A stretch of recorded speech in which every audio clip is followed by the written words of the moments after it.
बिस्मिल्लाहिर्रहमानिर्रहीम। Saima cooking and house hold tips की तरफ से हम आपको खुशामदीद कहते हैं। तो आज हम बनाएंगे कीमा मैक्रोनी। तो उससे पहले आप दुरूद शरीफ का जरूर एहतमाम कर लीजिएगा और अल्लाह ताला देखें ये जो रेसिपी हम बताएंगे ये भी आपको बड़ी पसंद आएगी।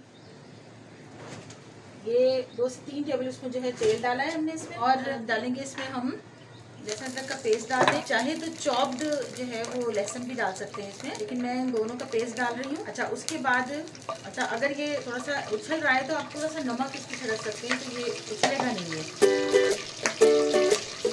अच्छा, अब इसमें ये देखें, ये आधा किलो कीमा है। ये मैक्रोनी का भी हम एक ही पैकेट लेंगे, तो थोड़ी सी तरह से बुनाई करेंगे और करने के बाद फिर हम इसमें ना 2 गिलास पानी डाल के तो फिर गला लेंगे कीमे को। जब गल जाएगा तो उसके बाद फिर हम रेसिपी आपको बताते हैं। इस तरह बुनाई करेंगे। अच्छा, ये बुनाई थोड़ी सी मैंने कर ली है। अब जो है इसमें हम पानी इस तरह से डाल के ना तो इसको कीमे को ना थोड़ा गला लेंगे। उसके बाद फिर हम वो मैक्रोनी भी बॉईल करेंगे, उसका भी दिखाते हैं आपको। 2 गिलास इसमें पानी में डाल रही हूँ। कीमा गले तो फिर उसके बाद मैं रेसिपी आपको बताती हूँ आगे फिर हमने क्या करना है। बिस्मिल्लाहिर्रहमानिर्रहीम। ये देखिए कीमा गल चुका है।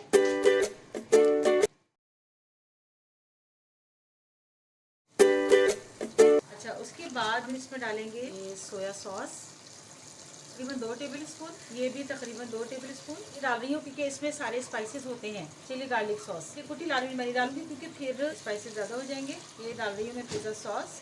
पास्ता सॉस भी तकरीबन इसी तरह का होता है। अच्छा, अब इसके बाद हम इसमें ये देखिए, ये है शिमला मिर्च। आप रेड भी ले सकते हैं, रेड भी और ग्रीन दोनों ले लें आप बेशक। तो 1 अदद प्याज मैंने दरमियाने साइज का वो चॉप कटिंग की है और 2 शिमला मिर्चें ली है।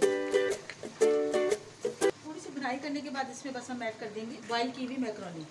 1 टेबल स्पून तेल डालेंगे और थोड़ा सा नमक। इसको पकने देंगे। जब बिल्कुल पकना शुरू हो जाएगा, बॉयल हो जाएगा, तो फिर हम इसमें जो है ये देखिए ये मैक्रोनी का पैकेट है। तो इस तरह पूरा पकना शुरू हो गया पानी, इसको डाल देंगे। अच्छा, ये देखिए बिल्कुल गल चुका है। देखिए बिल्कुल ज़्यादा नहीं गलाना, खड़े खड़े ऐसे से हो। अब इसको जो है मैं का पानी ड्रेन करके इसको ठंडा पानी डालूंगी। इसके ऊपर हल्का सा तेल डाल दूंगी ताकि चमक आ जाए इसमें। कीमा हमारा तैयार है, बस इसको हम कीमे में मिक्स करेंगे, वो दिखाती हूँ मैं आपको। अल्हम्दुलिल्लाह, ये देखिए बुनाई हो चुकी है कीमे की, और इसमें शिमला मिर्च और प्याज डाले थे, उनको सौते करेंगे और मैक्रोनी को भी ज़्यादा बॉयल नहीं करना है। अच्छा जी, ये बिल्कुल रेडी है। तो इंशाल्लाह फिर मिलेंगे नई वीडियो के साथ। अल्लाह ताला हमें ईमान और एहतिसाब के साथ ज़िंदगी गुजारने वाला बनाए। अल्लाह हाफिज़।